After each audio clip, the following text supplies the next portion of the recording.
अगर कोई भी नेता सरकार के खिलाफ विपक्ष का बोलता है तो ईडी सीबीआई उनके घर पे पहुंच जाती है और वो कहते हैं जय श्री राम, हम चले बीजेपी में अपना झोला टाके। जैन जी के लीडर और हमारे बहुत बड़े चहीते राघव चड्ढा जी, वो अभी वर्तमान में नहीं दिख रहे हैं, तो मैं निवेदन करता हूं चड्ढा जी, अगर चाय समोसे से ऊपर बात बन गई हो तो जंतर मंतर पे भी आ जाओ। अब हम लोग क्या है, देखिए भारत के नागरिक की आप एक विशेषता सुनिए, हम लोग दिल के इतने साफ है ना, मतलब हम किसी पे भी विश्वास कर लेते हैं। जैसे 2014 में हमने मोदी जी पे करा था और आज तक हम मोदी जी को यही नहीं समझ पा रहे कि विश्वास उनकी किस बात पे करा था। अब वही, क्योंकि 15 लाख हमारे खाते में आए नहीं, मैं भी सोच रहा था कि 15 लाख में कुछ काम होगा।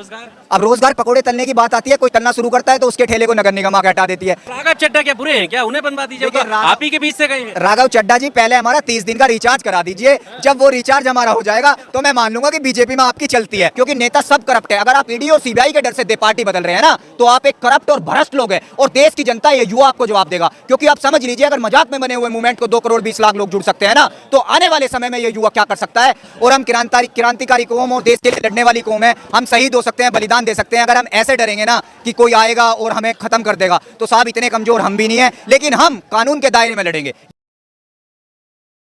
लेकिन इतनी सारी समस्याएं गिनवा दी, कोई खूबी भी है कि नहीं? नहीं, सरकार में बहुत सारी खूब, वो भी गिनवा दीजिए। सरकार ने राम मंदिर बनाया है, उसमें चंदा चोरी करा दिया है, जो सुप्रीम कोर्ट के नोटिस से बना था। सरकार ने जंतर मंदिर एक 370 की धारा को आधा हटाया था, वहां पे समझ में नहीं आ रहा कि कौन जा रहा है। सरकार ने 3 तलाक हटाया था, उसका समझ में नहीं आ रहा सुप्रीम कोर्ट के द्वारा क्या चल रहा है। सरकार करती तो है, अगर सरकार की एक बहुत बड़ी खूबी है, जो विश्व गुरु बनने की सबसे बड़ी खूबी है, अगर कोई भी नेता सरकार के खिलाफ विपक्ष का बोलता है तो ईडी सीबीआई उनके घर पे पहुंच जाती है और वो कहते हैं जय श्री राम, हम चले बीजेपी में अपना झोला टाके। क्योंकि हमारे वर्तमान में मित्र है, हमारे क्या दिल्ली के बहुत बड़े लीडर और जैन जी के लीडर और हमारे बहुत बड़े चहीते राघव चड्ढा जी, वो अभी वर्तमान में नहीं दिख रहे हैं, तो मैं निवेदन करता हूं चड्ढा जी, अगर चाय समोसे से ऊपर बात बन गई हो तो जंतर मंतर पे भी आ जाओ। चड्ढा जी ने तो इन्फ्लुएंसर से बात करी है, सोशल मीडिया इन्फ्लुएंसर से उनसे मीटिंग हुई है उनकी, वो देश को दिखाना चाहते हैं। देखिए वो इन्फ्लुएंसर कौन थे, आप उनका जरा बैकग्राउंड निकालिएगा। जब आप उनका बैकग्राउंड निकालेंगे ना, तो अब मंत्रालय की ओर जा रहे हैं। चड्ढा शायद मतलब चाय और समोसा खा के अब मंत्रालय की तलाश में है वो। मैं तो चड्ढा साहब से ये कहूंगा, चड्ढा साहब हमारा वो 28 दिन का रिचार्ज बस आप 31 दिन और 30 दिन का करा दीजिए, तो भी मैं मानूंगा कि बीजेपी में आपकी इज्जत है। वरना आप एक काम करिए, सारी पार्टी छोड़ के राजनीति की दलदल से निकल जाइए। अच्छा, एक बात मुझे बताइए, ये चड्ढा साहब को इतना याद क्यों किया जा रहा है जंतर मंतर? देखिए जैनजीज के बहुत बड़े लीडर थे, उनमें हमें उम्मीद दिखती थी। अब हम लोग क्या है, देखिए भारत के नागरिक की आप एक विशेषता सुनिए, हम लोग दिल के इतने साफ है ना, मतलब हम किसी पे भी विश्वास कर लेते हैं। जैसे 2014 में हमने मोदी जी पे करा था और आज तक हम मोदी जी को यही नहीं समझ पा रहे कि विश्वास उनकी किस बात पे करा था। अब वही, क्योंकि 15 लाख हमारे खाते में आए नहीं, मैं भी सोच रहा था कि 15 लाख में कुछ काम होगा।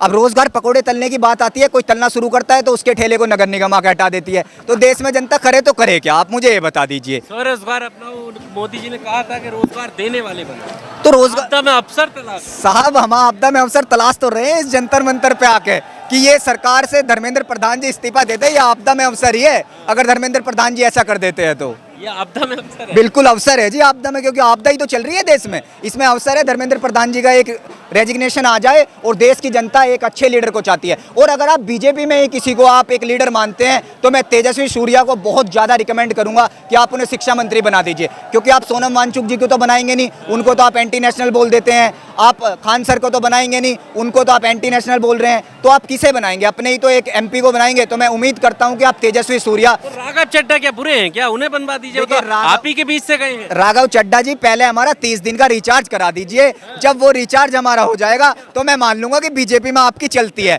वरना बैठ के इन्फ्लुएंसर से बात करना और बताना कि आम आदमी पार्टी की सरकार पंजाब से जारी है, ये मुद्दा नहीं है।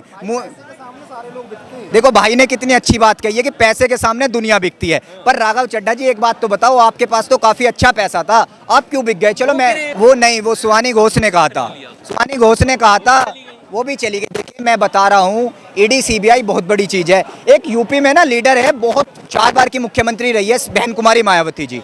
आप उनकी वर्तमान स्थिति देखेंगे, वो ऐसी हो रही है कि शायद पता नहीं दुनिया में है या नहीं, कोई बयान नहीं दे रही है।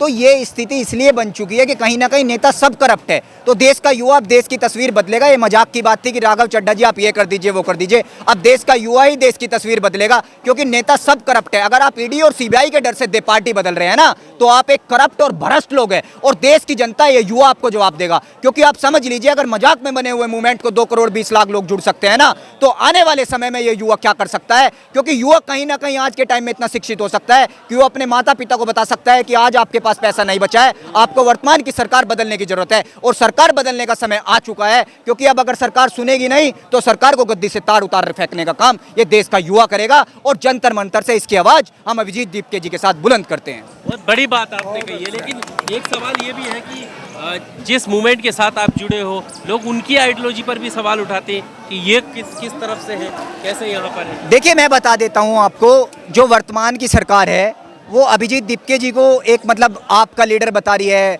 विजिता दहिया को ध्रुव राठी का एडिटर बता रही है। देखिए, काफ़ी सारी चीज़ें चल रही है।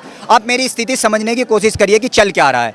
अगर एक आदमी अमेरिका से 45 डिग्री में बैठा, फिर अब बारिश तूफान में बैठ रहा है, तो क्या हो सकता है? वो कहीं ना कहीं देश के लिए ही तो आया है। उसे अगर हमारे देश की स्थिति दिख रही है तो आप क्यों नहीं समझ रहे कि आप लोगों को भी एक घर से बाहर आना होगा और अभिजीत दीपके जी का साथ देना होगा। ये हमारे दिल्ली पुलिस के कैमरामैन है, बहुत अच्छे व्यक्ति है। ये जब भी मैं यहाँ कोई बाइट देता हूँ मुझे ही रिकॉर्ड करने आ जाते हैं, तो मैं इनका तो नहीं है। मैं इनका दिल से, देखो मैं गलत नहीं बोल रहा, मैं डेमोक्रेटिक देश में हूँ, मैं अपनी आवाज़ रख सकता हूँ और मैं इनका बहुत बहुत आभार करता हूँ। ये हर रील में मुझे ही ले रहे हैं। साहब वायरल हो रहा हूँ तो बता दीजिएगा, क्योंकि मेरे रिश्तेदार मुझे वीडियो भेज रहे हैं। तो अब शुक्रिया अदा कर दिया आपने। मैं तो इनका हाथ जोड़ के करता हूँ, इनका भी, दिल्ली पुलिस का भी, जो इस आंधी तूफान के समय में हमारी रक्षा में लगी हुई है।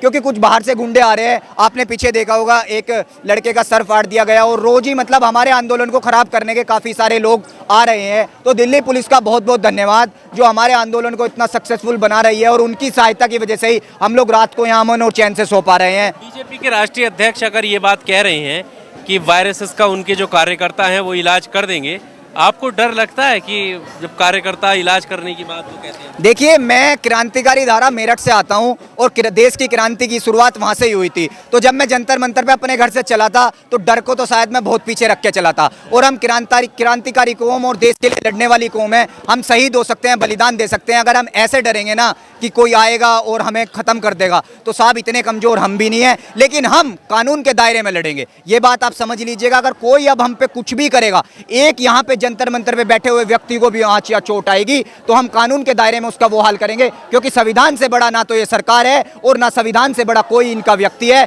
जो हमारा इलाज कर देगा। अब क्या अगला कदम क्या होगा? ऐसे ही बैठे रहना है बस? देखिए, किसान आंदोलन 1 साल से ऊपर चला था, तो अभी हमें कोई जल्दी नहीं है। अभी तो हमें 16 ही दिन हुए हैं। लोगों ने ना एक ऐसी मानसिकता बना ली है कि आप कितने दिन बैठेंगे, क्यों बैठेंगे।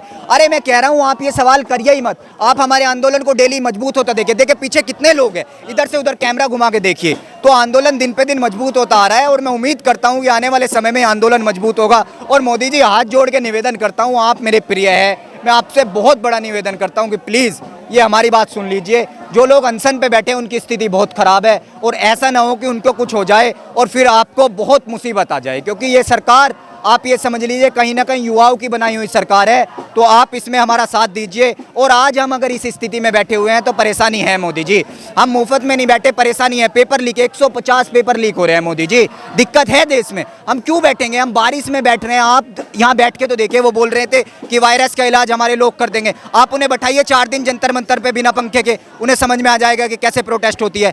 तो ये सब चीज़ें देखने की चीज़ है। और मैं निवेदन करता हूँ इस देश की सरकार से कि आने वाले समय में हमारा बात सुन लीजिए, यही मैं बस अपील करता हूँ। आखिरी सवाल, लीडर ऑफ अपोजिशन है राहुल गांधी जी, कुछ उम्मीद है उनसे? कुछ कहना चाहते हैं? कुछ उम्मीद है कि वो यहाँ आएंगे? देखिए, मैं चाहता हूं कि राहुल गांधी जी बिल्कुल यहां पे आए और राहुल गांधी जी इस आंदोलन को सपोर्ट करें। क्योंकि ये अभी वर्तमान में क्या था, कुछ समय पहले तक ये मूवमेंट जो था ये नॉन पॉलिटिकल था, लेकिन यहाँ पे संजय सिंह जी आए हैं तो ये थोड़ा पॉलिटिकल बन रहा है। क्योंकि उन लोगों की भी कुछ अपनी प्रॉब्लम है, उन्हें भी। संजय सिंह जी एक ऐसे लीडर है जो वर्तमान के समय में आप देख पा रहे होंगे कि आपको नहीं छोड़ रहे हैं, सरकार का खुल के विरोध कर रहे हैं। और पार्लियामेंट में संजय सिंह जी की आवाज़ काफ़ी मजबूत है। तो राहुल गांधी जी भी एक सरकार के खिलाफ अड़े हुए हैं। तो मैं चाहूँगा अगर हमारी आवाज़ बुलंद करना, मैं तो चाहता हूँ बीजेपी के लीडर भी आ जाए।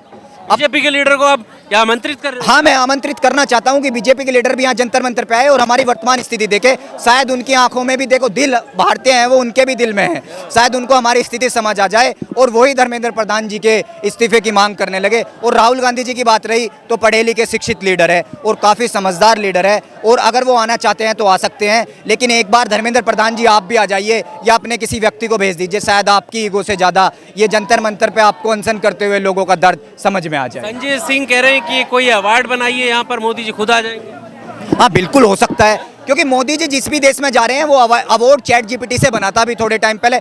मतलब उनको अवार्ड भी ऐसे मिलते हैं जो अब से पहले किसी को मिले ही नहीं है यार। मोदी जी के अवार्ड भी तो ऐसे है, छोटे छोटे देश 15-20 हज़ार के अवार्ड मिल रहे हैं उन्हें।